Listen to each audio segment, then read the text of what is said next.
আপনাকে আপনাকে তো বিএনপি বের করেছিল বাংলাদেশ থেকে, আমাদের কিন্তু মনে আছে। হ্যাঁ, বিএনপি বের করেছিল, তারপরে আমি তো আমার মার অসুখের সময় ঢুকেছিলাম, তখন আবার হাসিনাও বের করেছে, তাই না?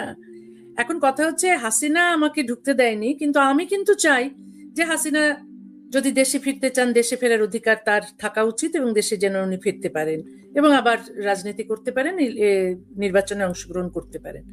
আমাকে বিএনপি বার করেছিল, কিন্তু আমি চাই যে বিএনপি সরকার ক্ষমতায় এসেছে এবং জামাত ইসলামের মতো একটা নিকৃষ্ট দলকে হারিয়ে যদি তারা তারা সরকার গঠন করতে পারে, এবং আমি আশা করি যে তারা সুষ্ঠুভাবেই এই রাষ্ট্র পরিচালনা করবে। আহ আমরা আমাদের দেখিয়েছেন তারেক জিয়া যে তিনি খুব আহ নীতিবান মানুষ নন, সৎ লোক নন, তিনি তা প্রমাণ করেছিলেন দেশে থাকাকালীন। কিন্তু 17 বছরের নির্বাসন যদি তাকে একটু বদলায়, যদি তিনি ইউরোপের গণতন্ত্র থেকে কিছু শিখে থাকেন, ওখানে গণতন্ত্র, বাকস্বাধীনতা, নারীর অধিকার এবং মানবাধিকারকে যেভাবে মূল্য দেওয়া হয়, সেটা যদি উনি কিছুটা শিখে কিছুটা অ্যাপ্লাই করেন বাংলাদেশে, তাহলে বাংলাদেশের অনেক উন্নতি হবে। এবং আমি আশা করি তিনি সেকুলারিজমটা রাখবেন। এই যে যারা করে দিয়ে গেছে, সেকুলারিজম বাদ দিয়ে গেছে এই সংবিধান থেকে, যেন যেন সেই সংবিধানের সেকুলারিজম ফেরত আনা হয়, এবং হাসিনা নিজে তার বাবার তৈরি 72-এর সংবিধানটা রেস্টোর করতে তিনি সাহস পাননি, যেন তারিক জিয়া সেটা সেটা 72-এর সংবিধানে ফিরে গিয়ে যেন দেখিয়ে দেন হাসিনা না পারলেও তিনি পারেন। কিসের স্বার্থে? এখানে শেখ মুজিবের ব্যাপার নেই, এখানে এটা হলো যে সেকুলারিজম রক্ষা করতে হলে আমাদের 72 সংবিধানে ফেরত যেতে হবে, রাষ্ট্রধর্ম বাতিল করতে হবে, বিসমিল্লাহির রহমানির রহিম যেটা জিয়া করে গেছেন তা সেটা বাতিল করতে হবে, এবং দেশে নারীর অধিকার রক্ষা করতে হবে। এই যে ধর্মীয় আইন আছে, পারিবারিক আইন যে ধর্মের ভিত্তিতে আছে, সেটাকে বাদ দিয়ে তিনি সমানাধিকারের ভিত্তিতে যেন ইউনিফর্ম সিভিল কোড আনেন, যেন যেন মানবাধিকার রক্ষিত হয়, যেন মাইনরিটির অধিকার, যেটা হাসিনাকে বলা হতো যে হাসিনাই নাকি হিন্দুদের খুব বন্ধু, যেটা হাসিনার থাকাকালীন, আর হাসিনা যখন ক্ষমতায় তখন প্রচুর হিন্দুরা পারসিকিউটেড হয়েছেন এবং প্রচুর হিন্দুকে দেশ থেকে বেরিয়ে যেতে হয়েছে, যে জীবনের ঝুঁকি ছিল তাদের, প্রাণের ভয়ে। এখন কথা হচ্ছে যে যদি তারেক জিয়া যেটা বলেছেন, এসেই যেটা বলেছেন বাংলাদেশে ঢুকে এত বছর পর, যে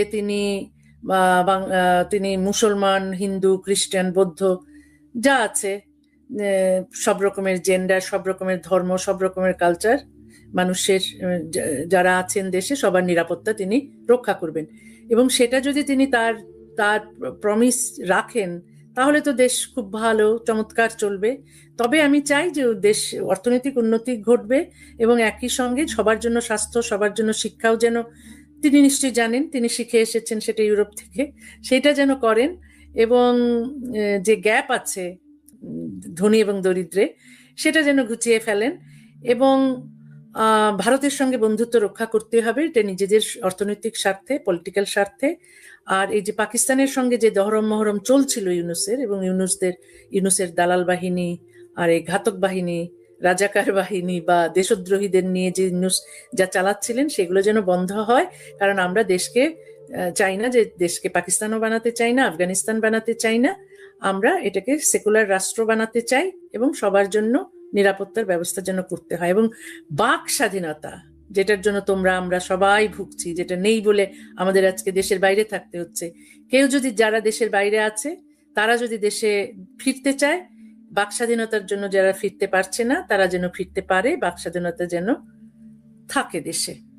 এবং আপনি এই কি যে মনে করেন যে মাদ্রাসা, হ্যাঁ এই মাদ্রাসাগুলোই জিহাদি উৎপাদন করেছে, এই মাদ্রাসাগুলোই ব্রিডিং গ্রাউন্ড জিহাদিদের তৈরি করেছে। হাসিনা এগুলোর পেছনে প্রচুর সহযোগিতা করেছে যেন জিহাদিরা তৈরি হয়, এবং তিনি ভেবেছিলেন জিহাদিরাই তাকে ক্ষমতায় আজীবন রাখবে।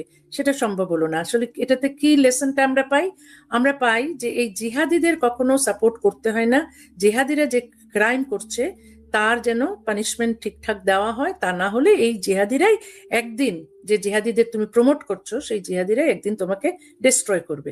এটা হাসিনার যে ঘটনা সেগুলোতেই প্রমাণিত হয়েছে। এখন এই মাদ্রাসা শিক্ষা এটা বন্ধ করতেই হবে, এটা দেশকে বাঁচানোর স্বার্থে বন্ধ করতে হবে। কারণ এই মাদ্রাসা থেকে যারা আসছে তারা কি করছে, তারা শুধু ধর্মান্ধ ও মানে মূর্খ অশিক্ষিত ছাড়া তো আর কিছু নয়, কিন্তু আমাদের দেশে দরকার শিক্ষিত মানুষ, যারা সায়েন্টিফিক টেম্পার মানে বিজ্ঞান মনস্ক মানুষ, যেটা খুবই জরুরি দেশকে বাঁচানোর জন্য, দেশকে উন্নত করার জন্য। দেশকে শুধু তো অর্থনৈতিক উন্নতি করলেই তো দেশ উন্নত হয় না, এখানে নারীর অধিকার, মানবাধিকার, একই সঙ্গে সেকুলার শিক্ষা এবং বিজ্ঞান মনস্কতা, এগুলোর খুবই প্রয়োজন। এগুলো যেন করা হয় এবং এই মসজিদ মাদ্রাসা বানানো যেন বন্ধ হয়। প্রাইভেট ব্যক্তিগতভাবেও যারা মসজিদ মাদ্রাসা বানাচ্ছে সেখানেও যেন বাধা দেওয়া হয়, যেন সব স্কুলগুলো, মাদ্রাসাগুলো সেকুলার স্কুল হয়। প্রচুর মসজিদ আছে, অনেক মসজিদকে মিউজিয়াম করার দরকার হয়ে পড়েছে, সেইগুলো যেন করা হয় এবং দেশকে যেন সত্যিকার উন্নত দেশ হিসেবে গড়ে তোলা হয়। মানে ব্রিজ করলাম, হ্যাঁ, রাস্তা করলাম, মেট্রো করলাম, এইসব উন্নতি নয়।